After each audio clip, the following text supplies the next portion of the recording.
when you decide to do something big or feel called to do something big, there's an expense that you don't understand that other people have to pay to. She didn't know what it was yet, but she was really trying to build something meaningful. She just always had these big ideas. There was no fear, no hesitation at all. It was like, this is my moment and I'm going to take it. I don't know how long it can stay this bad, but it can't really get worse than this. These people, these voices, these experiences, they were my mentors. They are the people who helped build and refine and grow me into the leader that I have the opportunity to sort of be today. This is the first 17 years. Chapter 7, Brian Kavicky. Brian Kavicky is steady and unrelenting. He's a partner at Lucian, and I first met him because he was doing a lot of sales training at the time. All the stuff that people deal with in their business is just life stuff. You have conflict with an employee. Well, you have conflict with a kid. You have issues where you don't know what to do. You have issues where you don't know what to do as a parent. It ends up all being the same thing. And there's not this line between work and life that people think is there. So to me, it's just organic. I can't tell the story of my own growth without talking about the role Brian has played in my life. I can't tell the story of our growth as a business and the competency that we have in our ability to generate revenue is completely what he's taught us. And I think that it like helped me understand how to do business the right way. Like sales has this like really crummy reputation. And it was like he lives a like do right always and like give first. Like that's his own ethos. And I think that like I wanted to believe that's how it could go. And I think Brian lived that so crisply in front of me that it gave me like courage that could happen that way for us. And I think just like a perpetual abundant mindset, like when you're around that, it like rubs off on you in a really good way. And I think in ways I don't even understand colored the way that I see and understand business. And there were times that I paid Brian a lot of money, and there were times that I paid Brian $0, and he took my call at the exact same speed. And like I don't know that there's a lot of people that are like built like that. So the year that I didn't meet Tiffany was in 2008-ish. And I'd been looking for a marketing company for our company because we'd never done any. The branding was like 1980. Logo was terrible because my father-in-law had his brother do everything. So I went looking, and I went by recommendation of a peer to Element 3 because he said, Tiffany did our website. She's really great. It'll be awesome. And so I went to Element 3 and they said, well, Tiffany's out on maternity leave and you're going to have to meet with this other person. And it was the worst meeting that I ever had. I left there going, that was weird. I don't know what they do. I don't even know how they built a website, but I'm out of here. So fast forward to 2011, we had this thing in our office called pink sheets, and pink sheets were papers of leads that had gone to no. And it was a stack about 6 inches high. And they handed it to me on my very first day. And they said, call these people. They all said, no, you might as well start with that. So I went through it and I'm sorting and I'm cold calling all these people. And Tiffany's sheet came up and I looked at it and I went, they were a no? Well, they clearly could use this. And I set it aside and it just sat on my desk. It wasn't in the pile. And I just went, I got to call her. I got to call her. I got to call her. And I postponed it. Like, I can't call her. I don't know what I'd say. And so I finally got up the courage to call because it didn't feel cold to me. And instead of my normal cold call, I said, I was in your office a few years ago. You were out on maternity leave. I told the story. And I said, based on that experience, I'm pretty sure you need my help. I'd like to tell you what happened. And even if I can't help you, at least you learn and adjust.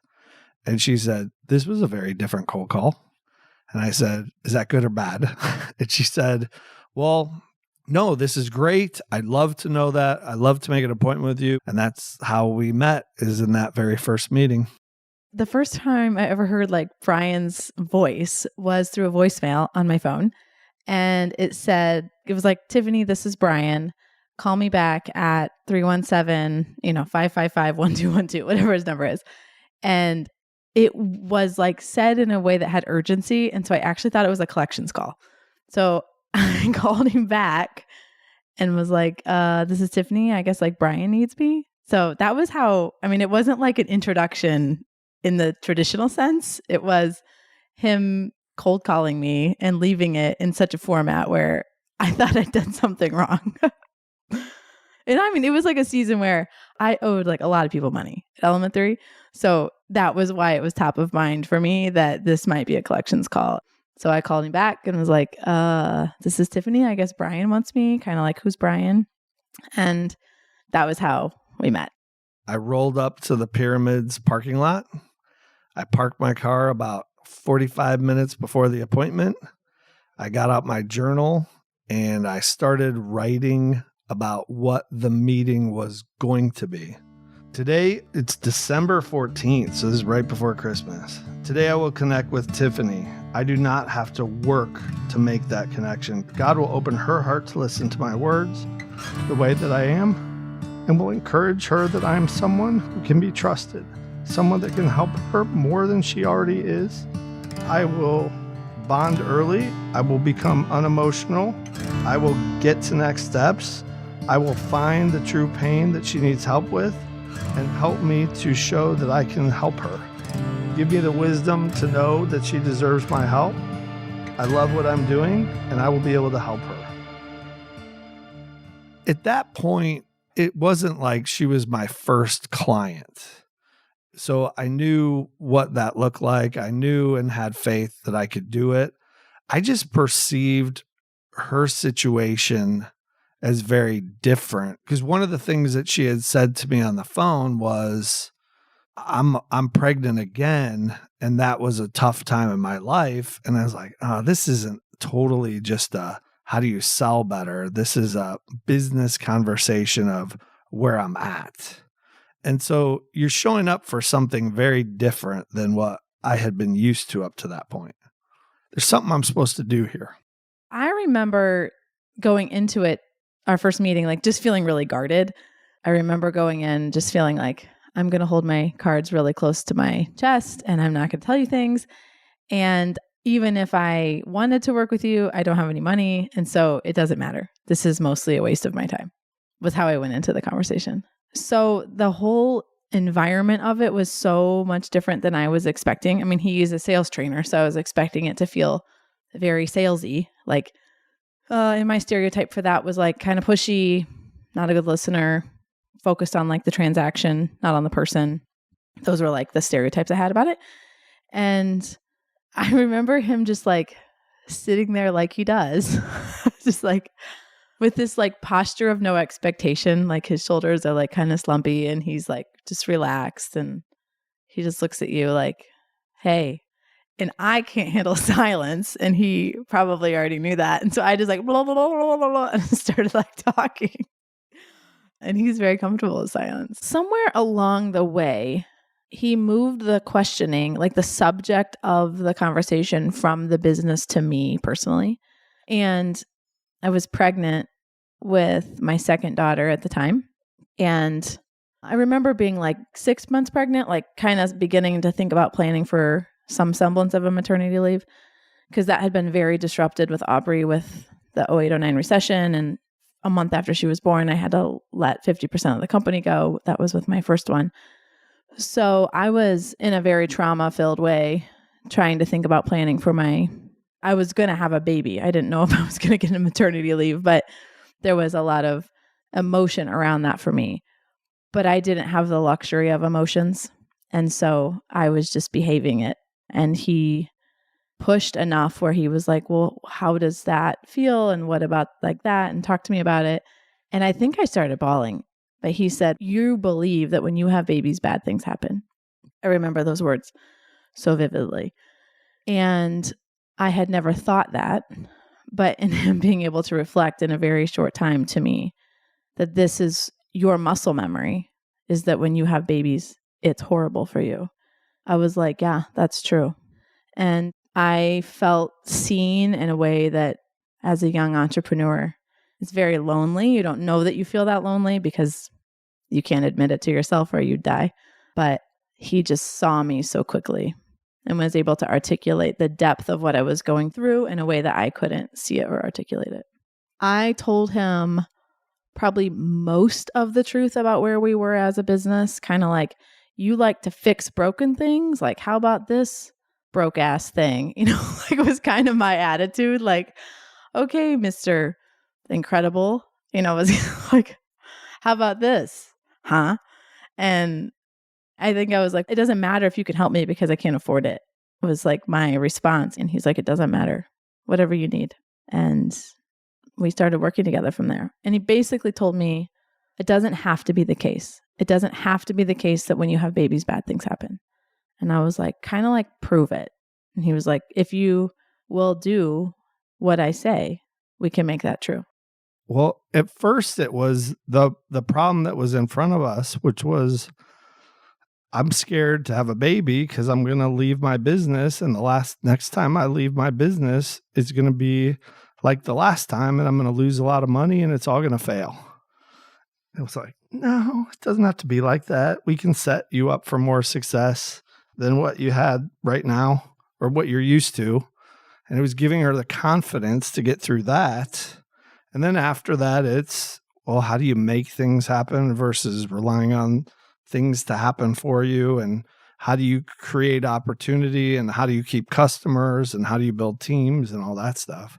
But initially it was, I'm going to lose my business when I go on maternity leave. Should I even do this? It wasn't about a business problem. It was about fear and confidence problem.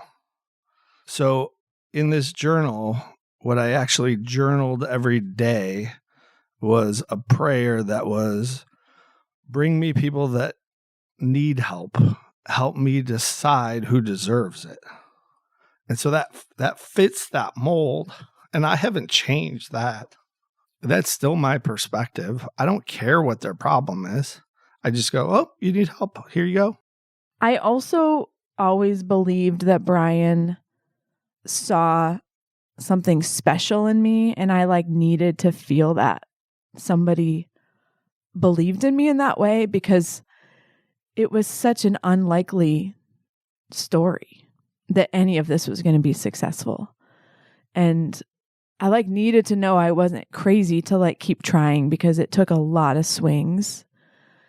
And I've said this before that I think there was somewhere along the line where in my head, he almost turned into my big brother, where if somebody needed to throw a punch because I needed to be defended, so to speak, that I just knew he would stand in line and do that for me. And I think part of me needed to be like, whoo, I'm really feeling exposed out here as a young leader with these kids and trying to figure all this out. And I'm not from the city and I don't have the safety net of a bunch of country club relationships or my parents or something. I don't know. I'm just going. And I just needed to feel like somebody had my back. And even if I screwed it up super big time, that he would help me untie the knot. And I've always walked a really important line of never doing it for me and never making it easy, just serving up the next ball I needed to hit. And there were times I would be I can't, I need you to just tell me the recipe, because I don't know the answers to any of your questions. I just need to be a robot for a minute. Just go tell me what to do and I'll go do it. And then I'll be back. And then we'll do it again. And I just needed that confidence. And I just felt when I would leave their offices, it would be go get them. You're going to be fine. I was okay, here I go. I remember asking for that first $25,000 a month retainer And you were like, first of all, just practice it in the mirror. And second of all, that's like 6 cents to them, relative to like how because I was thinking about it like my money or like our company at that size. And I was like, I couldn't imagine it. So I think just bringing context was so important because all I knew was what I knew. And I needed somebody who believed in me. Most businesses view sales as their most in front of them problem and the one thing that they can point to and say, it's a problem. I don't have enough revenue coming in. I can't keep clients. I don't have enough new business. It's very easy to go, that's it. So most people start there because it's easy to see. Most of what we do and I do goes a lot further than that, but that's not what they see when they start. I would not take a client at all if all they have is a sales problem, because I can see in those first conversations that there's a lot of other things going on. But one of the rules we have is you can't outrun someone's belief system. And so when they believe it's a sales problem, you kind of just roll with it because it's just not all the problem. It's just the first signs of the problem. One of the things that came up in our conversation is I asked her what she wanted the business to be doing and where she thought she needed to be. And she said, well, I want to sell $1 million in a year. And I said, oh, it's easy. You'll get there in a year. And she looked at me and she said, what? How do you just cavalierly say that I can do that? And I said, because I see the path and you don't. And I have that perspective. And she was, ugh, I just don't know how it's that easy. And I said, look, here's the thing you told me. Here's this. Don't you see the path? And she thought about it and she goes, well, it can't be that simple. I'm like, yeah, it can be. It doesn't mean it's easy, but it is pretty clear. In those seasons, looked like one of two environments. I was the president CEO in our office. And so every conference room I walked into, every time I got off the elevator, every time I was in the kitchen, it was my job to be like, hey, how's everybody doing? What's going on? How did that client meeting go? Like, that's so great. Yeah, let me coach that. Yep, I'll get that back to you. Let me respond. Yep, no problem. Like, I was just pouring myself out. And then in the client stuff, it was the same thing. Like, gotta be on. Let's present this thing. Are we ready? Is the technology queued up? No problem. Client just asked us a horribly hard question. My job to field it. And it was like, I could never just rest and understand, what do I think? What do I feel? What do I believe? Where am I growing and where am I going? And those types of questions, I would drive over to the Aleutian offices for sales training. And that felt like a very safe place for me because there was like nobody who needed me. I was just a student. And then we would do one-on-one coaching, I don't know, like once a month or something like that. And his office became a place where I could just let my guard down. And in those coaching sessions, sometimes I would just not be okay. And he was able to help kind of like shine a light for me to walk through the just like really dark parts of the tunnel. After going through almost losing the business, it became really a very dangerous thing for me internally to like actually believe it could become anything, because the like disappointment of it not getting to where I saw was like something I couldn't make myself vulnerable to for some reason. I mean, even if you would have gone and looked at our offices in the pyramids, we moved into those like 6 months before, everything fell apart. There was never anything on the walls up until the day we left. Because it became this thing that like putting something on the wall is admitting we're going to stay here. And it was like, we might not. And it was like always like this sense of like, in a minute I can pack my bags and leave. It's fine. Like it took me a long time to like dare to believe it was going to survive. And I behaved it in like the off chance we were going to make it. But my heart just like, I think couldn't absorb the like size of sadness that it would be if I like really believed it and then lost it.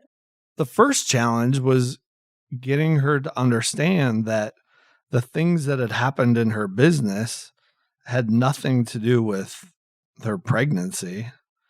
They had to do with how she had structured things, what was missing from how she operated, where she left it when she took time off, where she was going to get it back. She hadn't made the space to actually exit properly. She didn't set up new clients and then get them rolling and then say, well, I'll be back in a couple months. She was just stopping and starting, and her people were flailing. So we looked through what were the failures, what did people not know what to do, what were the things that were missing. We put all that structure in place so that everybody had a purpose, everybody knew what they were doing, and it became a non-event because their people knew what their responsibility was. Then after that, it was shoring up the customer relationships so that the customers never really looked at it as, well, you weren't there, so we left. It was getting her confident that she had set up the customers properly so that she didn't have that fear that they were going to leave while she was gone. That was first priority. And then there was one instance where I remember her standing up in my office and kind of pushing her hands down in this postured position. And she said, will you just tell me what to do? Because if I knew what to do, I'd already be doing it. And I was like, okay, here's what you do. There was no, and that's actually where I learned that not everybody wants to self-discover. Some people just need direction. Some people need to discover it on their own. And she was definitely tell me what to do and I'll knock it off the list. And like the classic line that he'll repeat that I said very early in our relationship was, if I knew what to do, I'd already be doing it. Like, I don't know what to do. I know that, but I don't know what to do differently. And so I'm just doing the thing that I can see. And if you know how to help me, I will do it because I know I'm not doing it right, or I would be getting the right results. So I gave myself over to him when it came to just remap my brain fast. And I just didn't question it. I just did it. It becomes a real habit to be paranoid and scared. The sense of just being on the edge. And I remember talking to Brian when he was like, what are your goals? I'm like, well, what are goals? You're just going to randomly pick a number and randomly pick a date and you're just going to get there. I just became cynical about the whole thing. And he was like, well, you might not get there, but you're definitely not going to if you don't pick somewhere and start to organize. I think it's learning, when you don't know anything and you're putting blind effort, you're expecting there to be an appropriate outcome that bounces back. So, going into 08, 09, I was putting in 1 million pounds of effort and I was getting no positive return from that. And so I think having to learn that it's not just the effort that matters, it's the right kind of effort, and knowing how to be able to learn and adjust. I just didn't know that. And I think I was just pissed that I'd done all this work and I'd given up. I say given up. I'd made a lot of personal sacrifices, kind of for what? It was just a big pile. And I was mad and I was hurt. And I didn't know how to do it differently. Things that people do with good intentions, when they're overdone, they tend to do in the wrong direction. So Tiffany is very wired that way. If I know what to do, I'm going to do it. So there's good, here are the things you need to do. And the bad is, I just read a book. It says I'm supposed to do this, so I'm going to do it. And some of those even have to get undone. It's no. That's not the whole story. That's what a book said. What's the real problem? There has to be some processing, but I think she still operates that way. Just tell me what to do. There were two things, I would say two categories of things Brian asked me to go do. One was just different behavior. So my immediate problem I was trying to solve was getting more confidence in revenue. So having a predictable pipeline. So it was literally hitting a behavioral scorecard. This is how many cold calls you're going to make. This is how many meetings you're going to have with new relationships every week. This is how many pieces of content you're going to publish. This is behavioral scorecard of this is actually what's going to occupy your time. So that was the first thing. And in that season, it was very helpful for somebody to just tell me what to do. I was like, whew, perfect. I don't know. So that was the first thing. And then the second was like the content of the conversations I was having. So we had some good clients and some bad clients. And so we wanted the good clients to get better. And I wanted to replace the bad clients with good ones. So it was role playing some of those conversations about how do we get back control of the relationship? How do we get back to our expertise? How do I get more comfortable stepping into conflict with clients and see that as a productive part of getting to the right answer instead of like something I avoid at all costs because I want them to like me? And so it was just getting comfortable with different words. It was getting comfortable with silence. It was getting comfortable with not answering every question with a statement, but like maybe with another question, and getting past some of the like obvious things that people say so that I could get more deeply to like, why does this really matter? And why would they spend their time with me? And why would they spend their money with me? And like just honestly being curious instead of thinking I have to sell something. And I think it's funny because I think today a lot of people would say one of my talents is asking really good questions. And it's like Brian teaching me, you just have to release the outcome. You're not trying to make a sale happen. You are going to make one if it's the right thing to solve their problem. And you're not going to make one if your solution is not the right thing for their problem. And when you honestly go into that conversation with an honest pursuit of the right answer for them, you show up in a totally different way. And it was a completely foreign concept to me. And it was a much more natural way to behave. So I think I globbed onto it really quickly because I was like, oh, this is what my brain wants to do anyway. I just thought that that was wrong. And it just gave me permission to be really curious and to be present. I think one of the most extreme things Brian ever told me to do was to stop preparing. He literally was like, stop. I don't want you to read their website. I don't want you to go. I just want you to stop preparing. And he had to kind of create that extreme test case for me to show me that my preparation was blocking my ability to hear actually what was happening, like at the table, in the meeting, whatever it was. And when I went in kind of without any armor of knowledge, I had to actually listen. And it was like a trap he set for me so that I could experience what feels like a free fall when you go into a meeting and have no intellectual context to fall back on. It's like, feels like the professional equivalent of skydiving. But it helped me trust my ability to solve in the moment when I'm given new information. And, you know, those are those moments where it's like just trusting him. Like, what do you mean? Like, you're crazy. And just being like, well, I guess I'll try it. Like, I don't even have the capacity to fight you on it. I'll just try it. And I would just go do that stuff. And I think I kind of got addicted to the experimentation of it. And it helped me learn really fast. There was a shift in the marketing environment where marketers felt like they had to prove themselves and prove their worth by showing ROI to what they were doing.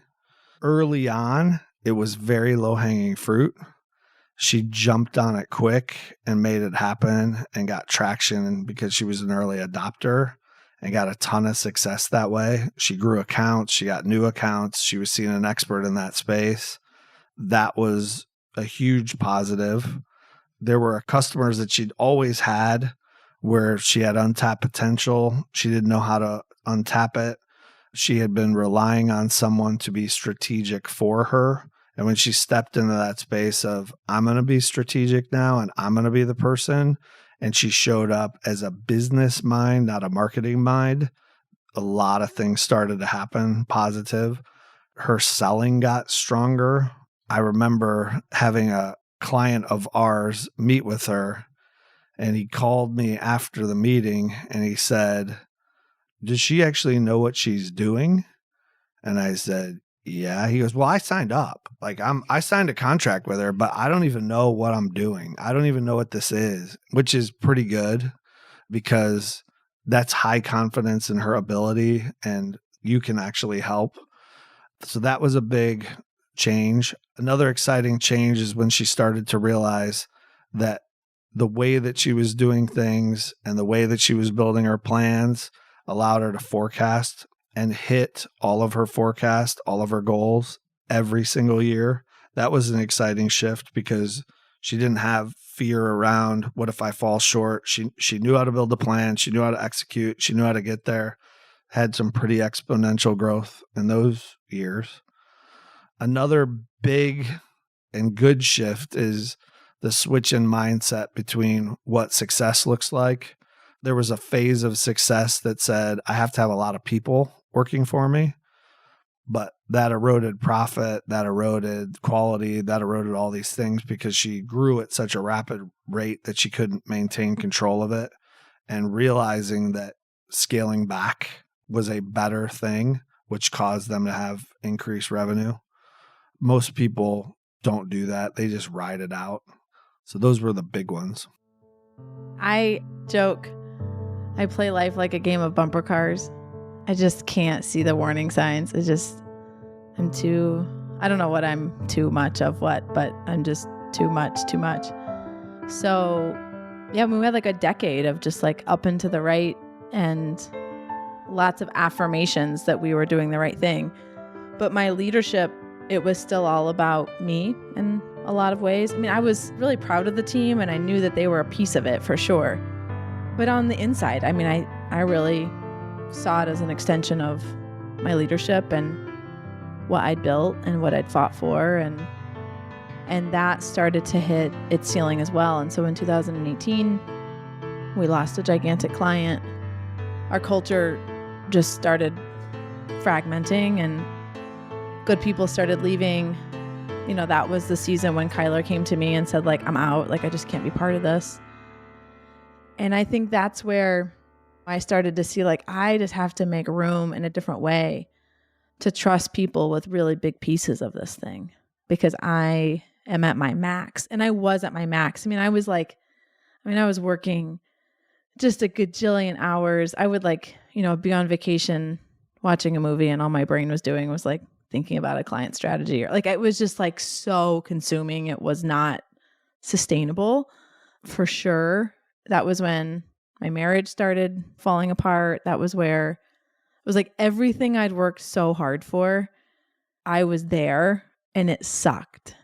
And it was like, well, I guess this is the end and a lot more fanfare. There's a lot of fireworks going off, but it's not necessarily a celebration of a win. It's like the celebration of an end. And so that was where I was like, I have to learn different behaviors. I have to be more collaborative in the way that I'm working. I have to have room for people's ideas and leadership and partnership in a way that I just didn't know how to.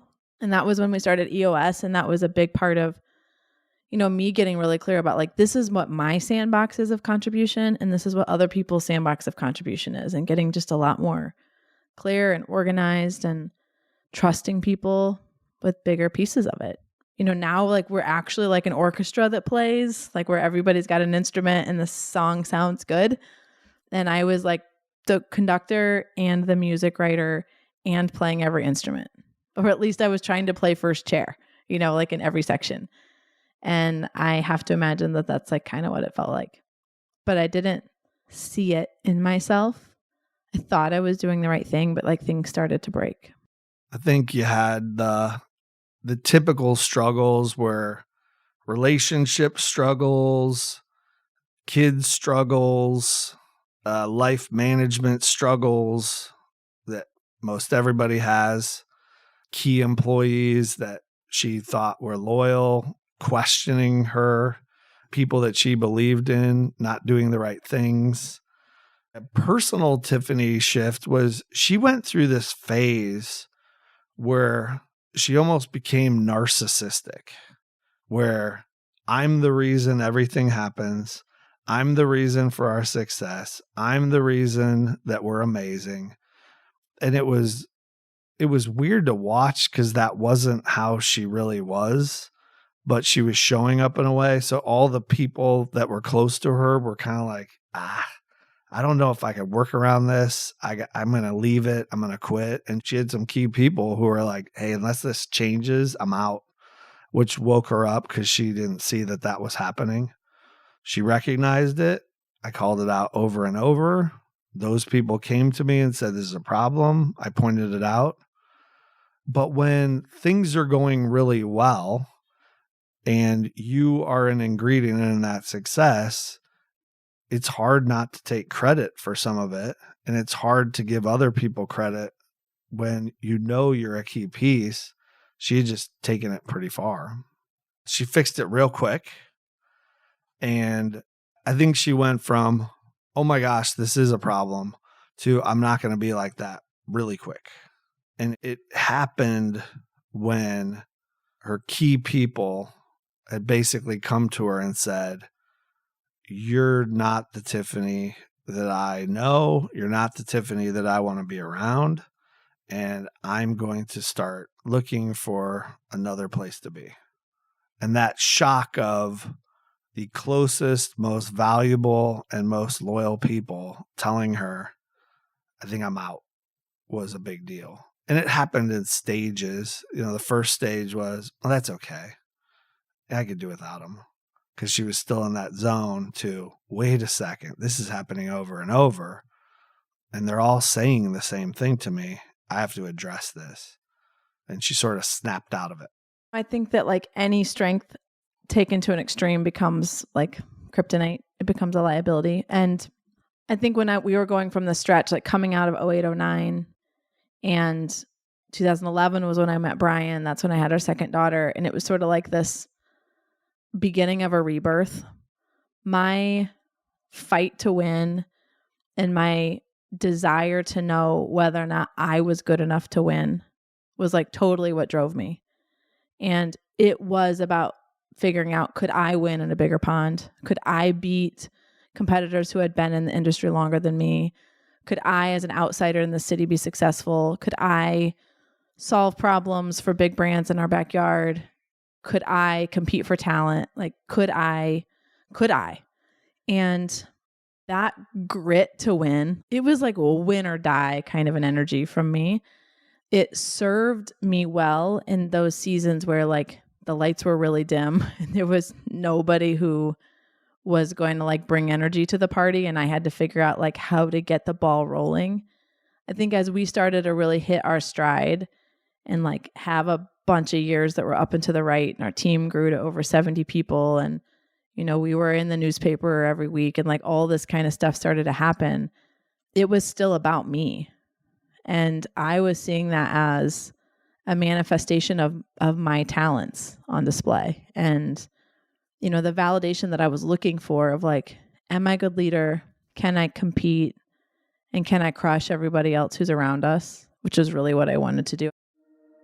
I had this dream once that I was crossing the finish line and there was like some race that I had run. And there was like this huge, you know, finish line ribbon, and there was this huge like rainbow arch situation with like balloons, all this confetti in the air. And everybody was cheering. And I was like, yes, I've done it. And I turned around and there was nobody behind me. Like I was all alone. And you listen to this series long enough and know that like my soul's desire is to bring people along with me. And I just realized like I'm running at a finish line and all these faceless people are going to be excited for me, but there's nobody like with me. And that was really when I decided I would rather not cross and have people behind me and like with me than cross the finish line. And that was like when I was like, I don't care the same way in a healthy way. I'll get there if I get there, but I'm not going to do it if it means I have to leave people behind. I was exposed to a concept recently where it was framed a lot differently, but the concept is around where courage comes from. And what happens is we see an opportunity in front of us and we realize we don't know what to do with that opportunity. We don't know where to take it. We don't know how to address it. And that's where the scared comes in. Right after that phase of scared is you're switching to confidence because you have to develop your competency towards that area that you were scared of first. So when it's scared confident, that is the literal first stage of developing competency, but it happens almost at the same time as immediate switch. And I think that people that recognize the fear handle it in two different ways. They either say, I'm afraid, so I'm going to avoid that because I see that the opportunity might not be worth overcoming the fear. And the confident, which is the other way that somebody handles it, is I'm acknowledging that I'm afraid, but I'm confident enough to start working towards something, even though I may not know how or what I get there. It's that same time point in a timeline. To me, that's what it's about. I would be like, oh my word, I've got this huge deal we're working on. And he'd be like, there are no big deals. There are just deals. Like, don't psych your brain up to be such a crazy person. He wouldn't say that, but that's what he would mean.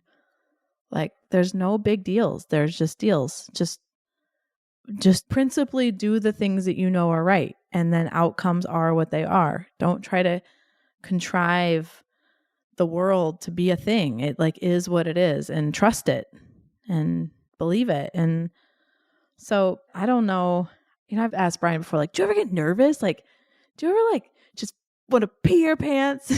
And he's like, yeah, I get nervous sometimes. It's like his reaction, it's like, no, you don't. No, you don't. But if you do, you just act the same. And I think there's like this measuredness about him that like somehow drives right between the words scared, confident. Like he's never confident and he's never scared. You know what I mean? Like drives between the words. And so I think there's a piece of the way we work together where he would just be like, don't believe the hype and don't put yourself in the ditch. Just be. And outcomes are what they are. The people that lean into the fear have leaned into it often and know that that is a sign of good things to come. The people that avoid it have learned to lean away from it often, and they say, well, that's okay. I'm not afraid anymore. But they don't advance in any skill development or ability to handle tougher situations. I used to believe like sales were random. I used to believe that if you had told me hitting a quota consistently 7 years in a row was possible, I would be like, sure it is. I just didn't believe that you could get that predictable of outcomes. I believed that to be in the service business, you were going to basically have to be on call like 24 hours a day, like whenever your clients needed you. I believed that you revealed what you knew by what you said. And I now know like that's, you really reveal what you know by the questions you ask. I used to hate silence. I would say I still struggle with it, but I better understand the value of sometimes just waiting for people to just keep talking. I would say I used to over-index on my intuition, like, I'll know the answer. Which I still think I have a lot of intuition, but I feel like Brian's helped me channel that more. So in the future, and probably to a degree right now, when things go well, you tend as an entrepreneur to figure out what problem you're solving or what you're doing. Some entrepreneurs deal with that by creating problems in their business so that they have something to solve. Some people get distracted with doing other things and taking things in another direction. And she's in that stage of business where you have to keep paying attention to the core of what got you to where you are. You can do other things, but you can't turn away from the core. The core is what fueled everything. The core is where you built everything. The core can't go away no matter what you do. So right now she's figuring out, what am I supposed to do here? What's my role? What's my long-term plan? Where does my attention need to be? And she's feeling out different things to see where she's going to be. The blind spot is, well, what's wrong with where you are? And what's wrong with the core? And what are you doing to take it to the next level? And focusing on that. And when you've had great success, you don't look at what's ultimate success.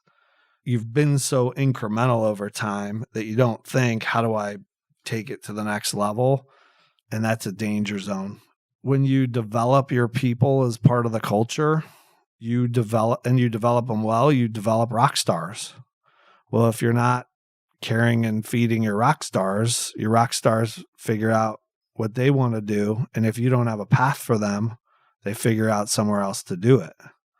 And so even though she's dealing with the challenges of what's next for me and what am I doing, having the perspective that everybody else is in the same spot and what's my path and what am I doing? And is there a benefit long-term for me to continue to do this? As people continue to get better, that's a massive risk, especially when you've built your business correctly on people. I would say that now we have command of our ship. We know what direction we're going. We know the people it takes to keep the speed in the water. We know what to do when we take on water and things get hard. We know how many miles per hour we can go and what it takes to refuel. We just have command of the ship. Does that mean we know everything? No, but we know a lot. And we have incredible dashboards. We've got just incredible visibility into what's happening. And so there's just more confidence. And in that comes more competence in our ability to make decisions, put people on the right problems, solve things in the right order, keep people engaged, create an environment where people can see where we're winning. So it's just we still have to be really, really good at our jobs. We are really, really good at our jobs, but there's just so much less left to chance and lightning striking, right? And there's a lot more that's programmatic, and this is the way we run it. These are our very boring daily behaviors. This is what it looks like. This is how it fits together. And there's just a much more consistent drumbeat of this is what we do every day, whether the sun is shining or it's raining or we're taking on water or the dock is dry. It's always the same. Next time on The First 17 Years. So I see her as probably one of the most amazing ladies I've ever met in business. For the simple fact that to be able to start a business and grow it from the ground up the way she's done it. Chapter 8, Mike Kelleher. She started it from scratch. She didn't acquire it from anyone. She learned from individuals in our business community how to do it. And she just jumped feet first into it and built and developed people around her to grow it. And that's very similar to what I did with Royal United and businesses I've worked with in the past. And I just appreciate people who can grow things from nothing, start something that didn't exist and help it grow and thrive. I hope each of these conversations are a reminder to stop and thank the mentors in your own life, the people who have helped us each unpack life and just live the journey much more fully. If you want more of this content, please subscribe to Scared Confident, please, and share it with a friend. And if you want more sort of inside track, follow along on Instagram. We share a lot there. Thanks for listening. This has been an And Network production.